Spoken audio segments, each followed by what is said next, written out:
Personne ne voulait faire l'éloge funèbre aux funérailles de ma cruelle grand-mère. Alors, je me suis porté volontaire et j'ai raconté une belle histoire inventée sur elle. Après la cérémonie, son avocat s'est approché de moi avec un sourire. « Félicitations », a-t-il dit. « Vous venez de réussir son test final. Avant de commencer l'histoire, faisons ceci. Commentez votre âge et n'oubliez pas de vous abonner pour plus d'histoires incroyables chaque jour. Maintenant, retournons dans ce salon funéraire à l'ambiance gênante. J'étais assis au premier rang du salon funéraire Riverside, regardant ma famille se tortiller sur leur siège comme des enfants convoqués dans le bureau du directeur. Nous étions tous là pour la même raison, enterrer ma grand-mère, Evelyn Walsh. Mais aucun de nous ne voulait être là, et nous ne voulions certainement pas faire semblant d'être tristes à ce sujet. Evelyn Walsh était décédée à 84 ans. Et pour être tout à fait honnête, la plupart de la famille était soulagée. Elle avait été, à tous points de vue, une femme difficile. Pas seulement difficile, cruelle. D'aussi loin que je me souvienne, elle avait brandi sa fortune et sa langue acérée comme des armes, rabaissant quiconque osait la décevoir, ce qui incluait à peu près tout le monde. J'ai 28 ans, je suis professeur d'anglais au lycée, et j'ai toujours été ce qu'on pourrait appeler le petit-fils oublié. Tandis que mes cousins se disputaient l'attention et l'approbation de grand-mère Evelyn, et plus important encore, son argent, j'avais gardé mes distances. Non pas parce que j'étais au-dessus des drames familiaux, mais parce que j'avais appris très tôt que se rapprocher d'Evelyn Walsh signifiait se blesser. Elle avait un don pour trouver votre point faible et appuyer dessus jusqu'à ce que vous craquiez. Mon cousin Derek, qui avait lutté avec son poids à l'adolescence, sursautait encore dès que quelqu'un mentionnait la nourriture à cause des commentaires qu'elle avait l'habitude de faire. Ma cousine Sarah avait abandonné son rêve de devenir artiste après qu'Evelyn eut passé un dîner de Noël entier à expliquer pourquoi les créatifs finissaient toujours pauvres et misérables. Mais voilà le truc avec Evelyn. Sa cruauté n'était pas aléatoire. Elle était stratégiquement cruelle. Elle faisait miroiter la promesse de son héritage comme une carotte, indiquant clairement que sa fortune considérable irait à celui qui lui plairait le plus. Cela avait transformé les réunions de famille en concours de gladiateurs, où frères, sœurs et cousins rivalisaient pour gagner ses faveurs. J'avais choisi de ne pas participer à ce jeu il y a des années. Pendant que tout le monde se donnait en spectacle pour son approbation, je me contentais de lui rendre visite. Pas souvent, peut-être une fois tous les quelques mois, mais je passais par son immense maison sur Elm Street, m'asseyais dans son salon formel et l'écoutais se plaindre de la famille, des voisins, de l'état du monde. Je n'avais pas peur de m'opposer à ses idées. J'écoutais et je parlais. Elle m'avait dit une fois, « Tu es le seul qui ne veut rien de moi. » Et je n'étais pas sûr si c'était un compliment ou une accusation. Maintenant, elle était partie, et nous étions tous réunis dans ce salon funéraire stérile, fixant un cercueil entouré de fleurs que personne n'avait envoyées par amour. Le directeur des pompes funèbres, un homme nerveux nommé Monsieur Peterson, essayait depuis 20 minutes de trouver quelqu'un disposé à faire l'éloge funèbre. « Sûrement quelqu'un aimerait partager quelques souvenirs de Madame Walsh, demanda-t-il, sa voix devenant plus désespérée à chaque répétition. Le silence était assourdissant. Mon oncle Robert, le fils aîné d'Evelyn, étudiait ses chaussures avec une concentration intense. Ma tante Margaret consultait son téléphone. Mes cousins étaient tous soudainement fascinés par les arrangements floraux. Quelqu'un, tenta de nouveau Monsieur Peterson. Un souvenir préféré, une leçon qu'elle vous a enseignée. Plus de silence. Je pouvais voir les gens dans la petite assemblée, principalement des voisins âgés et quelques personnes de son église, commencer à chuchoter entre eux. Cela devenait embarrassant. C'était une femme très forte, offrit finalement faiblement mon oncle Robert. Volontaire, corrigea ma tante Margaret, et même cela semblait généreux de sa part. Monsieur Peterson regarda la salle avec une panique croissante. En 30 ans de funérailles, il n'avait probablement jamais rencontré une situation où littéralement personne ne voulait dire quelque chose de gentil sur le défunt. C'est à ce moment-là que je me suis levé. « Je vais le faire », ai-je dit. Toutes les têtes dans la salle se tournèrent vers moi. Les sourcils de mon oncle Robert se haussèrent de surprise. Mon cousin Derek semblait même inquiet, comme si j'étais sur le point de faire une crise de nerfs. « Nathan », chuchota ma tante Margaret, « tu n'es pas obligé. »« C'est bon », ai-je dit en me dirigeant vers le pupitre. Quelqu'un devrait dire quelque chose. Debout derrière le lutrin, regardant la petite foule de gens venus voir Evelyn Walsh être enterrée, je réalisais que je n'avais absolument aucune idée de ce que j'allais dire. Je ne pouvais pas dire la vérité, qu'elle avait été une femme amère et manipulatrice qui avait rendu la plupart de nos vies misérables. Mais je ne pouvais pas non plus rester là en silence.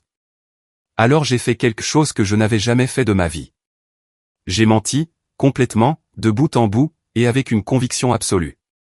Ma grand-mère, Evelyn Walsh, était une femme qui m'a appris que l'amour se présente sous de nombreuses formes. Je vis les yeux de ma cousine Sarah s'écarquiller de surprise. De l'amour de la part de grand-mère Evelyn? Quand j'étais jeune, elle m'invitait dans sa cuisine le dimanche après-midi. Elle m'apprenait à faire sa fameuse tarte aux pommes, celle avec l'ingrédient secret qu'elle n'a jamais écrit dans aucun livre de recettes. C'était complètement faux. Evelyn n'avait jamais cuisiné quoi que ce soit en ma présence, et j'étais presque sûr qu'elle considérait la cuisine comme le domaine de la femme de ménage. Elle me racontait des histoires sur son enfance pendant la Grande Dépression, sur la façon dont sa famille trouvait toujours des moyens d'aider leurs voisins qui avaient encore moins. Faux aussi. Evelyn avait grandi dans la richesse et n'avait jamais montré un intérêt particulier à aider qui que ce soit. Elle m'a appris que la vraie force ne consiste pas à être la voix la plus forte dans la pièce, dis-je en regardant directement mon oncle Robert, qui avait passé des années à essayer de couvrir les critiques de sa mère. C'est d'être la personne sur qui les autres peuvent compter quand tout s'effondre. J'inventais tout cela au fur et à mesure, mais quelque chose d'étrange se produisait. Pendant que je parlais, je pouvais voir les gens dans l'assemblée commencer à hocher la tête. Certains des voisins âgés s'essuyaient les yeux. Même les membres de ma propre famille semblaient émus par cette version fictive d'Evelyn Walsh. Elle avait une façon de voir le potentiel chez les gens qu'ils ne pouvaient pas voir en eux-mêmes.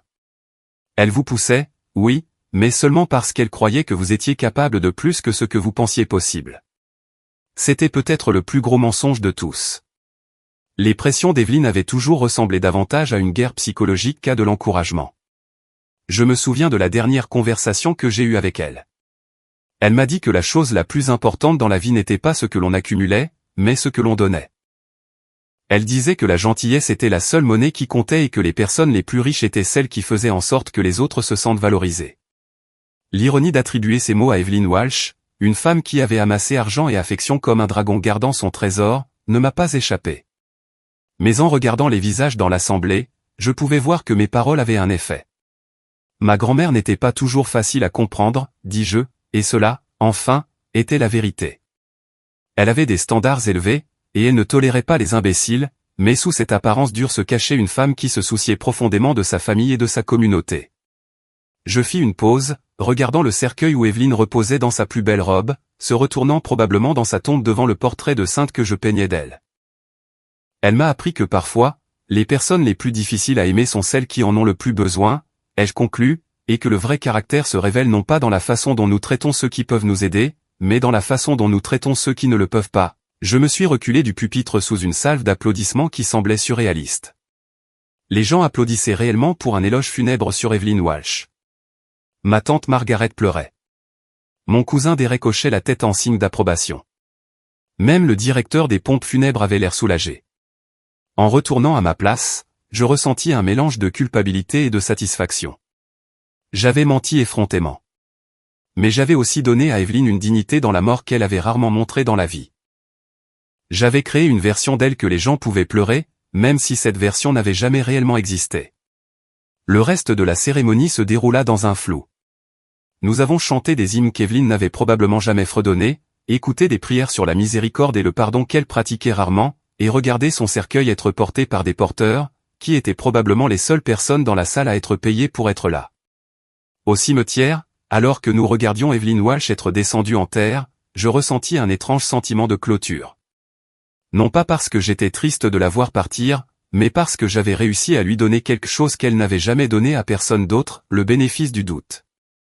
Après l'enterrement, alors que les gens commençaient à se disperser, un homme en costume coûteux s'est approché de moi. Il devait avoir la soixantaine, avec des cheveux argentés et le genre de prestance assurée qui suggérait qu'il était habitué à être la personne la plus importante dans n'importe quelle pièce. « Monsieur Walsh », dit-il en tendant la main. « Je suis Richard Hartwell, l'avocat de votre grand-mère. » « Oh » dis-je en lui serrant la main. « Ravi de vous rencontrer. » C'était un bel éloge funèbre, dit-il, et il y avait quelque chose dans son expression que je ne pouvais pas tout à fait déchiffrer. Très créatif. Je sentis une bouffée d'embarras. « Merci. » Je pensais juste que quelqu'un devrait dire quelque chose de gentil sur elle. En effet, dit monsieur Hartwell, son sourire s'élargissant. En fait, j'espérais que nous pourrions parler en privé. Il y a certaines questions concernant la succession de votre grand-mère que je dois discuter avec vous. Avec moi. J'étais confus. Je pense que vous voulez parler à mon oncle Robert. C'est l'exécuteur testamentaire. En fait, dit monsieur Hartwell, je veux vous parler à vous, spécifiquement. Pourriez-vous venir à mon bureau demain matin, disons 10 heures? J'ai accepté, bien que je ne puisse imaginer ce que l'avocat d'Evelyn pouvait bien me vouloir. Autant que je sache, je n'étais pas mentionné dans son testament. Je n'avais jamais été son préféré, je n'avais jamais concouru pour son attention, je n'avais jamais rien attendu de sa succession. Cette nuit-là, allongé dans mon lit, je me repassais les événements de la journée. Je n'arrêtais pas de penser à l'éloge funèbre, aux mensonges que j'avais racontés, à la façon dont les gens avaient réagi à cette version fictive de ma grand-mère. Je me sentais coupable de la supercherie. Mais je ressentais aussi autre chose, un étrange sentiment de paix. Pour une fois dans ma vie, j'avais choisi la gentillesse plutôt que l'honnêteté, la compassion plutôt que l'exactitude. Le lendemain matin, je suis arrivé chez Hartwell et associé à 10 heures précises. Le cabinet d'avocat était tout ce que l'on attend de quelqu'un qui gère les affaires de clients fortunés, meubles en acajou, livres reliés en cuir et une atmosphère d'autorité calme et coûteuse. Monsieur Hartwell m'a accueilli dans son bureau et m'a fait signe de m'asseoir dans l'un des fauteuils en cuir faisant face à son immense bureau. Monsieur Walsh, commença-t-il, j'ai une nouvelle plutôt inhabituelle pour vous. D'accord, dis-je, ne sachant pas à quoi m'attendre. Votre grand-mère vous a légué l'intégralité de sa succession. Je le fixai, certain d'avoir mal entendu. Pardon, quoi? L'intégralité de sa succession, répéta-t-il. La maison, les investissements, les comptes en banque, tout. Cela vaut environ 2 millions de dollars. J'avais l'impression que l'air avait été aspiré de la pièce. C'est impossible. Elle me tolérait à peine. Mon oncle Robert, ma tante Margaret, ce sont eux qui se disputaient son attention. Oui, interrompit monsieur Hartwell. Elle en était très consciente. En fait, elle comptait dessus. Je ne comprends pas, monsieur Hartwell se pencha en arrière dans son fauteuil, son expression devenant plus sérieuse. Votre grand-mère était une femme très compliquée, monsieur Walsh. Elle a passé les 20 dernières années de sa vie à mener ce qu'elle appelait des tests de caractère sur les membres de sa famille. Des tests de caractère? Elle voulait voir qui l'aimerait, ou du moins la traiterait avec une décence humaine de base, sans la promesse d'une récompense financière. Elle voulait savoir qui lui rendrait visite, passerait du temps avec elle, lui montrerait de la gentillesse même en pensant qu'il n'y avait rien à y gagner. Je pensais à toutes ces visites maladroites du dimanche après-midi, assis dans son salon formel, à écouter ses plaintes et ses critiques.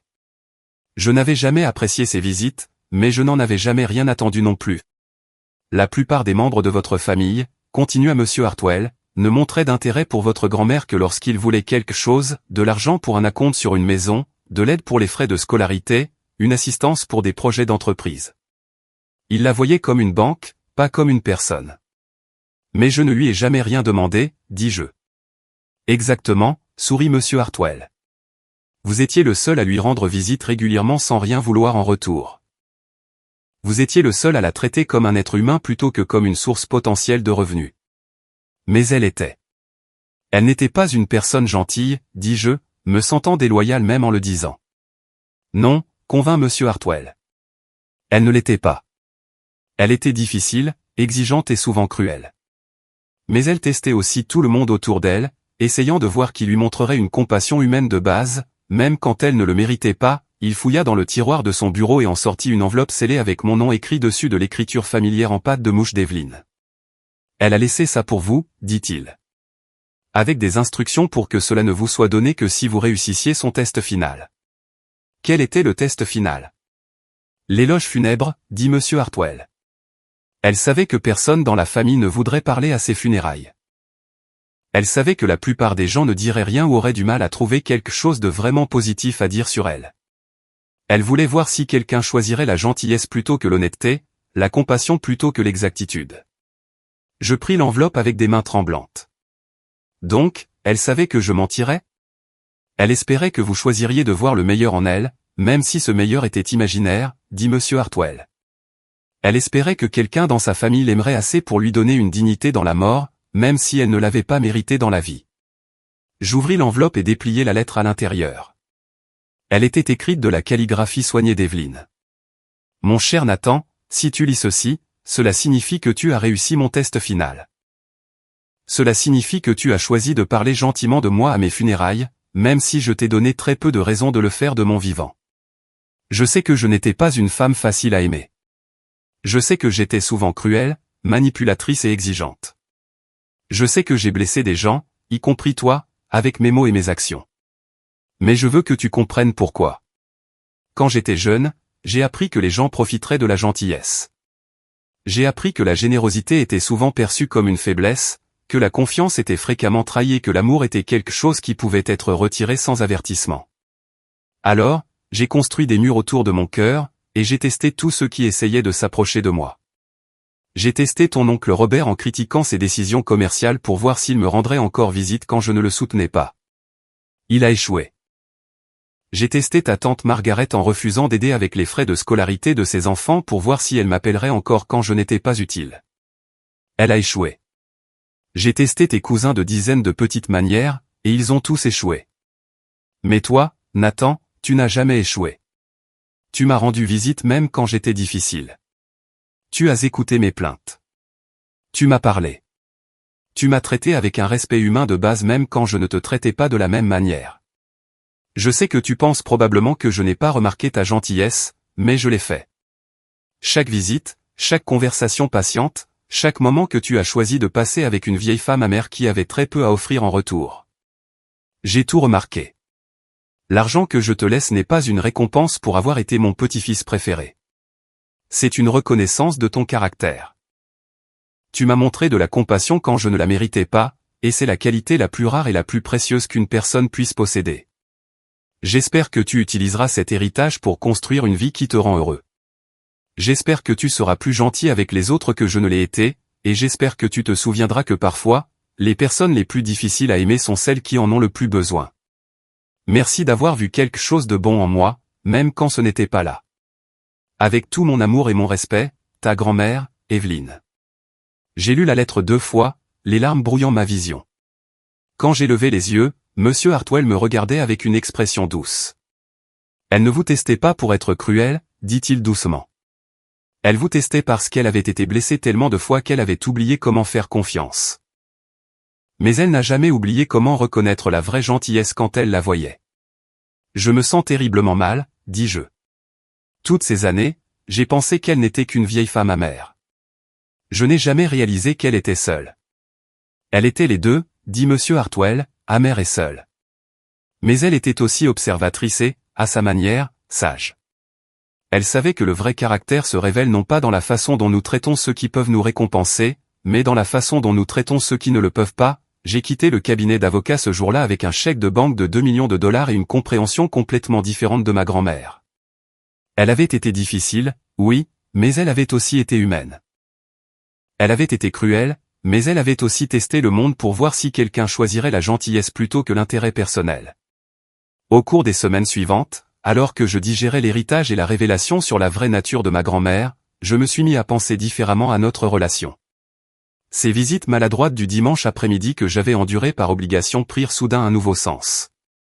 Je n'avais pas perdu mon temps à écouter une vieille femme amère se plaindre. J'offrais de la compagnie à quelqu'un qui était désespérément seul mais trop fier pour l'admettre. J'ai aussi commencé à comprendre certains de ses comportements qui m'avaient toujours intrigué. La façon dont elle me posait parfois les mêmes questions encore et encore, comme si elle testait ma patience. La façon dont elle faisait des remarques cinglantes sur d'autres membres de la famille, comme si elle essayait de voir si je me joindrais à elle ou si je les défendrais. La façon dont elle s'asseyait parfois en silence, comme si elle attendait de voir si je resterais ou si je trouverais une excuse pour partir. Elle avait mené une expérience de plusieurs décennies sur la nature humaine, et j'avais été son sujet de test involontaire. Le plus difficile fut de réaliser à quel point elle avait dû se sentir isolée. C'était une femme avec des millions de dollars, une belle maison et une grande famille. Mais elle avait eu tellement peur d'être utilisée qu'elle avait repoussé tout le monde. Tout le monde sauf moi. Et seulement parce que j'avais été trop indifférent à son argent pour prendre la peine d'essayer de la manipuler. J'ai pensé appeler mon oncle Robert ou ma tante Margaret pour leur parler de l'héritage. Mais quelque chose m'a retenu.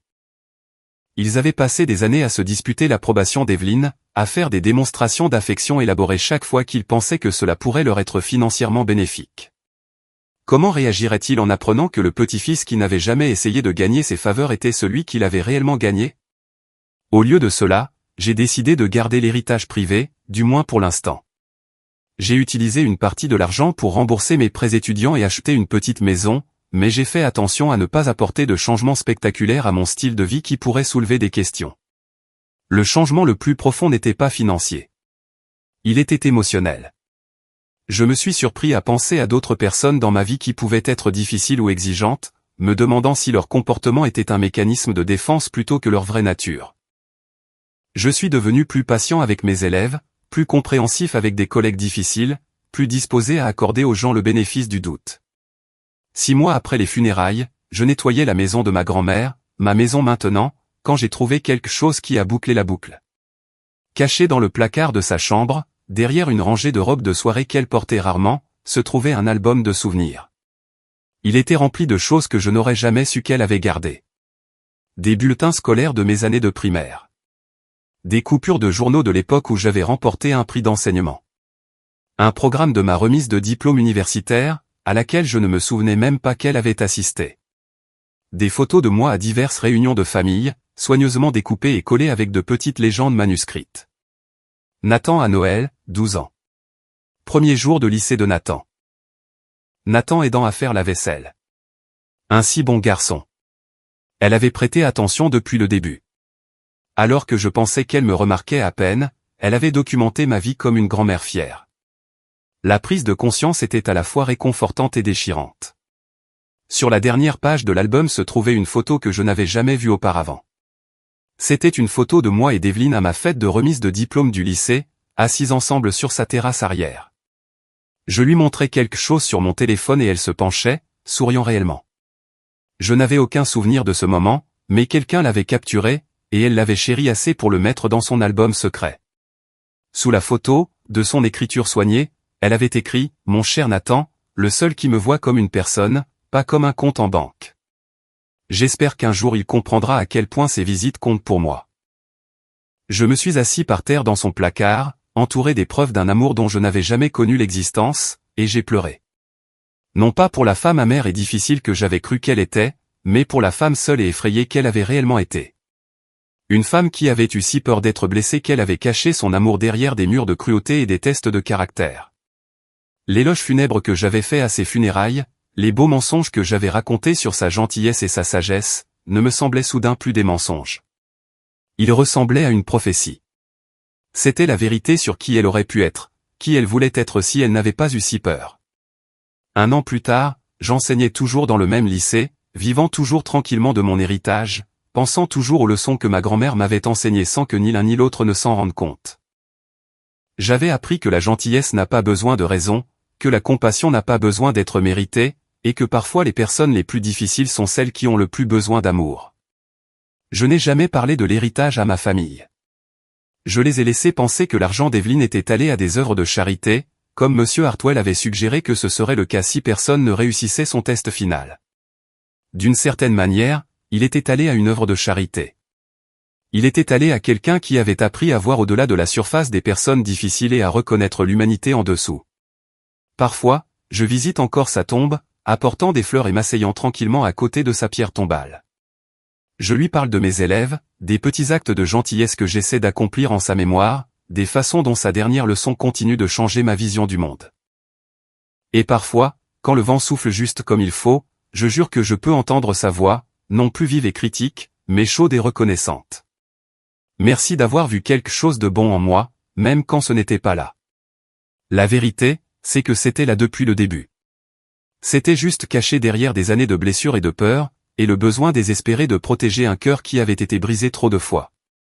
Le plus grand cadeau de ma grand-mère pour moi n'était pas l'argent qu'elle a laissé derrière elle. C'était la compréhension que tout le monde, même les personnes les plus difficiles, méritent d'être vues avec des yeux compatissants. Son test final ne consistait pas vraiment à savoir si je pouvais mentir de manière convaincante à ses funérailles. Il s'agissait de savoir si je pouvais choisir l'amour plutôt que le jugement, la gentillesse plutôt que l'honnêteté, l'espoir plutôt que le cynisme. Et en réussissant ce test, je n'ai pas seulement hérité de son argent. J'ai hérité de sa sagesse, de sa douleur, et finalement de sa capacité à aimer. La grand-mère cruelle qui avait rendu mon enfance difficile était partie. Mais la femme qui avait secrètement chéri chaque moment de connexion, qui avait documenté ma vie avec la dévotion de quelqu'un qui se souciait vraiment, qui avait passé ces dernières années à espérer que quelqu'un verrait au-delà de ses défenses la personne seule à l'intérieur. Cette femme vivait à travers chaque acte de gentillesse que je choisissais d'accomplir, chaque moment de patience que j'offrais aux personnes difficiles. Chaque fois que je choisissais de voir le meilleur chez quelqu'un qui ne l'avait pas mérité. Evelyn Walsh avait été un maître enseignant, après tout. Elle enseignait simplement une leçon que j'ai mis 28 ans à comprendre. Quelle histoire absolument incroyable sur le pouvoir de la compassion et la complexité de la nature humaine. Le test final d'Evelyn nous montre que parfois, les personnes qui semblent les moins aimables sont celles qui ont le plus besoin d'amour. Que pensez-vous du choix de Nathan de mentir dans l'éloge funèbre? Avez-vous déjà découvert qu'une personne difficile dans votre vie testait en fait votre caractère? Dites-nous ce que vous en pensez dans les commentaires ci-dessous. Si vous avez été ému par cette histoire puissante d'amour caché et d'héritage inattendu, veuillez montrer votre soutien en cliquant sur le bouton j'aime et en vous abonnant pour plus d'histoires incroyables chaque jour. N'oubliez pas de cliquer sur la cloche de notification pour ne jamais manquer une nouvelle vidéo. Merci d'avoir regardé et à la prochaine.